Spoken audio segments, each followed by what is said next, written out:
नमस्कार, जय श्री कृष्ण। माया करिश्मा पेसवाणी ऐं मुंहिंजे चैनल के यानी कृष्ण कृपा केवलम में तव्हां सभिनीनि जो स्वागत आहे। अॼु मां तव्हांखे संतोषी माता जे विर्त रखण जी विधि, हुन जी कथा ऐं विर्त रखण करे कहिड़ो फल थो मिले उहो सभु विस्तार सां ॿुधायां थी। माता संतोषीअ खे मां दुर्गा जे सभिनीनि खां शांत, सौम्य ऐं कोमल रूप में मञियो वेंदो आहे ऐं जो भक्तनि खे मंत्र मुग्ध करण वारो आहे। माता जे हथ में जो त्रिशूल ऐं तलवार आहिनि, हू हिन ॻाल्हि जो प्रतीक आहिनि कि जो भक्त माता जी शरण में अचनि था, माता हुननि जी रक्षा थी करे, हुननि खे बुरी बलाउनि सां बचाए थी। विर्त रखण करे कहिड़ो फल आहे? माता संतोषी जो विर्त सभई मनोकामनाउनि खे पूरी कंदड़, घर में सुख शांति खे वधाइण वारो, भक्त जे दुख दर्दनि खे दूर करण वारो ऐं सौभाग्य वधाइण वारो आहे। कुंवारिन कन्याउनि खे मन घुरो फल ॾियण वारो ऐं जो माताऊं बांझ आहिनि हुननि खे संतान ॾियण वारो ऐं जिन माता में पति पत्नी में विछोड़ थी वियो आहे हुननि जो वरी मिलान कराइण वारो आहे। जो भक्त सरल हृदय यानी छल कपट सां परे रही करे सच्ची प्रेम ऐं श्रद्धा सां सच्चे विश्वास जो माता जो ही विर्त रखे थो, माता हुन जी सभु मनोकामनाऊं पूरी था कनि। हिन में को भी शंका न आहे हिन ॻाल्हि में। ऐं हिन विर्त रखण जी सामग्री छा खपे? भुॻड़ा ऐं गुड़, जल जो कलश, घीअ जो ॾीओ, माता जी मूर्ति, गुल, संतोषी माता जी कथा जो ॻाढ़े कपिड़े में वेड़े रखिजे।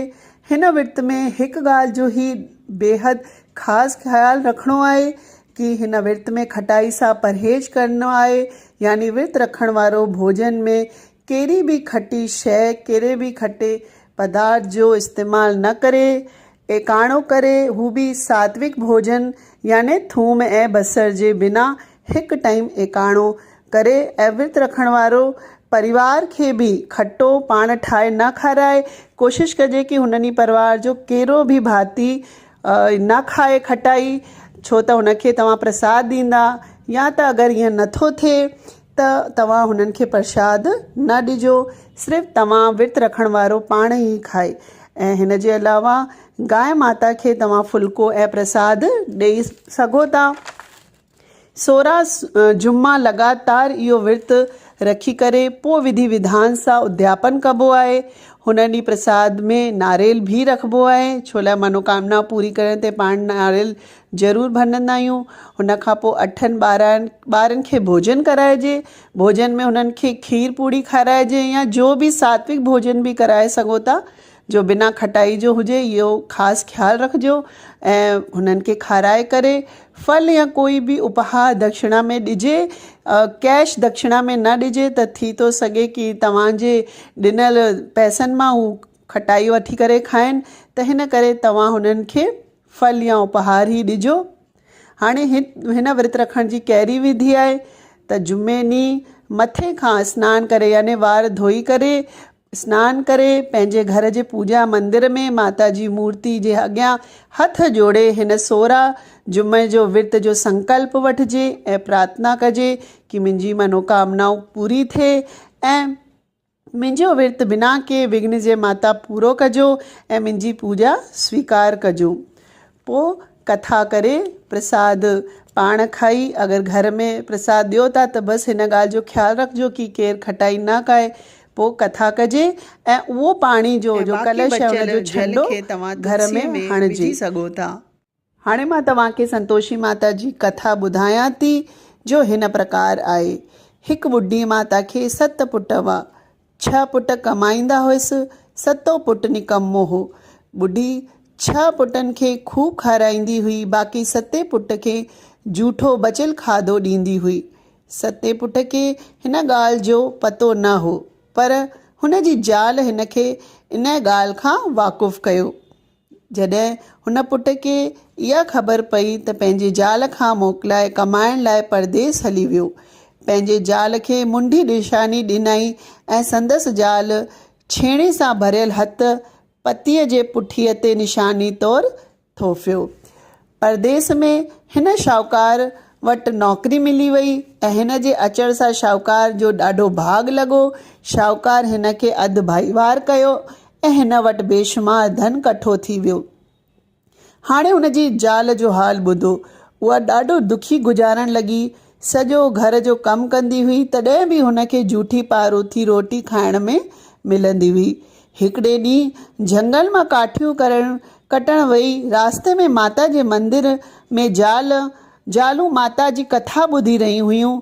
हिन उन्हनि खां पुछियो त तव्हां अॼु कंहिंजी कथा करे रही आहियो? हिननि चयो त भेण, हर जुमे ते असां संतोषी माता जी कथा कंदा आहियूं। हिन कथा ॿुधण सां सभु मन जी मुरादूं पूरन थियूं थियनि। परदेस वियल पति जल्द ई मोटी थो अचे। हिन व्रत रखण जी विधि ईअं आहे। 5 पैसनि या 5 आननि जो गुड़ ऐं भुॻड़ा वठी ॾीओ ॿारे, पाणीअ जो लोटो अॻियां रखी कथा करे, जल तुलसीअ ते चाढ़े, प्रसाद गऊ खे ॾेई, पाण बि खाए ऐं ॿियनि खे बि ॾिजे। जॾहिं मनोकामना पूरी थिए तॾहिं 8 ॿारनि खे भोजन खाराए व्रत जो उद्यापन कजे। हिन ॿी शुक्रवार ॾींहुं संतोषी माता जी कथा कई ऐं माता खे चवणु लॻी त हे माता, मुंहिंजो पति जल्द मोटी अचे। माता जे व्रत रखण सां हिन खे पतीअ जो ख़त आयो ऐं ॿिए जुमे ते हिन वटि खूब धन खणी पति बि अची पहुतो। पतीअ जा दर्शन करे ॾाढो ख़ुशि थी ऐं पति देव जे पैसनि मां महलात ख़रीद करे मज़े में ॾींहं गुज़रण लॻा। ॿिन्हिनि ज़ाल मुड़ुस पंहिंजी सभु मनोकामनाऊं पूरी सम्झी ऐं माता जे व्रत जो मोकिलाणो कयूं। 8 छोकिरनि खे भोजन करायूं ऐं ॾेराणियुनि जे चवण ते हुननि खे खटाण बि खाराई, जंहिं करे माता हुननि ते नाराज़ थी वई। राजा जा माण्हू आया ऐं हुन जे पतीअ खे पाण सां गॾु वठी विया। उहा वीचारी रोअण पिटण लॻी ऐं माता जे मंदिर में वेनती कयईं ऐं ॾोह बख़्शियाईं। माता चयसि त तो विर्त मोकिलाइण में छोकिरनि खे खटाण छो खाराई? हाणे तूं वरी मुंहिंजे विर्त जो उद्यापन कर। हुन वरी ब्राह्मण जे छोकिरनि खे भोजन कराए विर्त जो उद्यापन कयो त एतिरे में हुन जो पति वापसि आयो। संतोषी माता जी महिर सां हिन खे हिकु सुंदर पुटु ॼाओ। हिकु ॾींहुं माता पंहिंजो भयानक रूप बनाए हिन जे घर आई। हुन वक़्तु ॿुढड़ी माई हुते ई वेठी हुई। ॿुढड़ी हुन जो भयानक रूप ॾिसी ॾकी वई ऐं घर जा दरवाजा बंदि करे छॾियईं। पर ॿुढीअ जी नुंहं खे देव दृष्टिअ सां माता जो अद्भुत चमत्कार ॾिसण में आयो। हिकदमि माता जे चरणनि में किरी पई ऐं वेनती कयईं त हे माता, तव्हां मूं ते ॾाढी महिर कई आहे ऐं हाणे मूं दासीअ खे घर वेठे दर्शन ॾिनो अथव। हाणे तव्हां हिननि खे बि पंहिंजो रूप ॾेखारे निहाल कयो। माता हुन जी वेनती ॿुधी सभिनीनि खे सुंदर स्वरूप जो साक्षात दर्शन करायो। पोइ सभिनी माता जी जय जयकार मनाए आरती कई। जेको बि प्रेमी संतोषी माता जो विर्त रखी कथा पढ़ंदो या ॿुधंदो, हुन जी सभु मनोकामनाऊं पूरन थींदियूं। बोलो श्री संतोषी माता जी जय। त इहा हुई कथा संतोषी माता जी। तव्हांखे कीअं लॻी ज़रूरु कमेंट कंदा।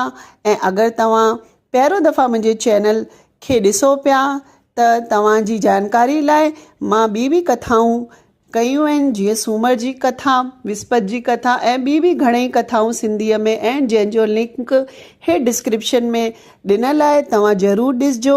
ऐं अगरि मुंहिंजे चैनल खे सब्सक्राइब न कयो अथव त ज़रूरु कजो। पासे में बेल आइकॉन आहे, हुन खे बि प्रेस कजो त जीअं ई मां कुझु बि नयो वीडियो विझंदमि या नई कथा तव्हांखे नोटिफिकेशन अची वेंदो। त हींअर मोकल थी वठां, वरी मिलंदासीं हिकु ॿी नई कथा सां। जय झूलेलाल, जय श्री कृष्ण।